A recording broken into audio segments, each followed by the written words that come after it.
রাত্রিবেলা এই গাছের গোড়াতে মা দেখা দিছে, বলতে তুই এখানে থাকবি।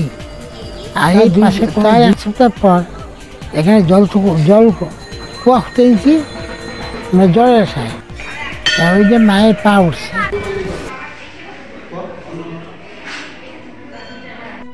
তো বন্ধুরা, আজকে চলে এসেছি আমরা ভ্রামরী দেবী মন্দির দর্শনে। এখন আমরা দাঁড়িয়ে আছি মন্দির চত্বরে। দেখুন আমার চারপাশে সারি সারি শাল গাছের সবুজে ভরা খুবই সুন্দর একটি পরিবেশ। গাড়ি পার্কিংয়ের জায়গা আছে, সমস্ত খোলামেলা শান্ত পরিবেশ ঘোরাঘুরির জন্য। তো বন্ধুরা, ভ্রামরী দেবী মন্দির দর্শনে আসার জন্য মনস্থির করছেন যারা, খুব সহজ পথ ধরে আসতে পারবেন। জলপাইগুড়ি শহরের গোশালা মোড় থেকে রংধামালি রোড ধরে সোজা চলে আসুন বোদাগঞ্জ। সেখান থেকে অতি সামান্য দূরেই ভ্রামরী দেবীর মন্দির। তো চলুন এবার মন্দির দর্শনে যাওয়া যাক।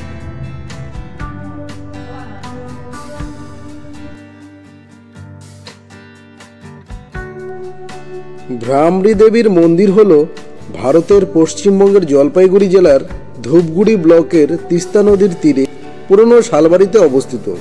মন্দিরটি নদীর 3 স্রোতের মাঝে অবস্থান করেছে বলে একে ত্রিস্রোতা বলা হয়।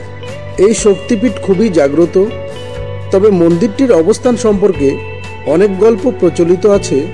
অনেকের মতে এই শক্তিপীঠটি জলপাইগুড়ি জেলার বোদাগঞ্জ অথবা সাতকুড়া অঞ্চলে অবস্থিত।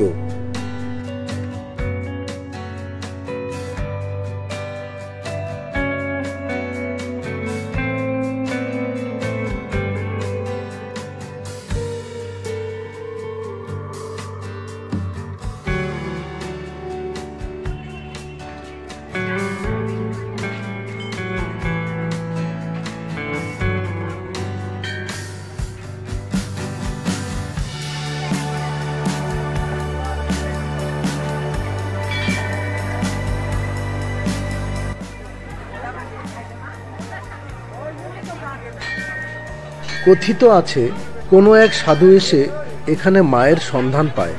তারপর থেকে এখানে প্রতিদিন জাঁকজমকভাবে পুজো হয়।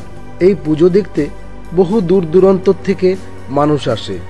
সেখানকার স্থায়ী পুরোহিত জানান, বহু পুরনো এই মন্দির কবে স্থাপিত হয়েছিল তা সঠিকভাবে জানা নেই। তবে প্রতিদিনই জাঁকজমকভাবে পুজো হয় মন্দিরে। দর্শনার্থীদের ভিড়ও থাকে চোখে পড়ার মতো।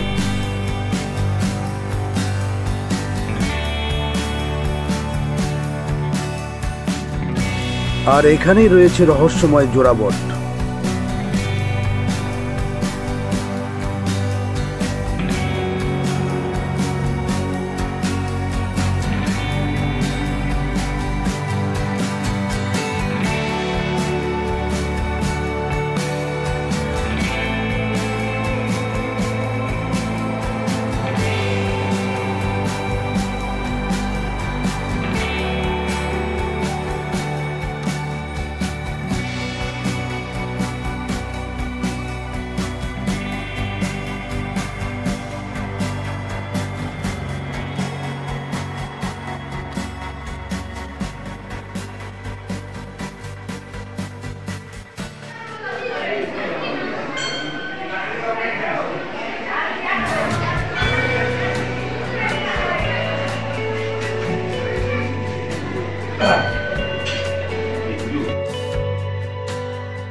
ইতিকথা, সত্যযুগে দক্ষযজ্ঞে সতী শিব নিন্দা সহ করতে না পেরে আত্মাহুতি দেন।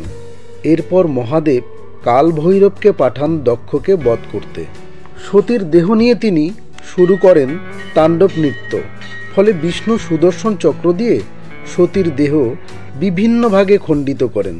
পীঠ নির্ণয়তন্ত্র মতে 51 পীঠের মধ্যে এখানে পড়েছে দেবীর বাম পা।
বন্ধুরা, পুজো সম্পন্ন করে ভ্রামরী দেবী মন্দির থেকে বেরিয়ে এখন আমরা রাস্তায় অনেক ঘোরাফেরা করলাম, খুবই ভালো লাগলো এবং এই মন্দির সম্বন্ধে অনেক কিছু অজানা তথ্যও জানতে পারলাম।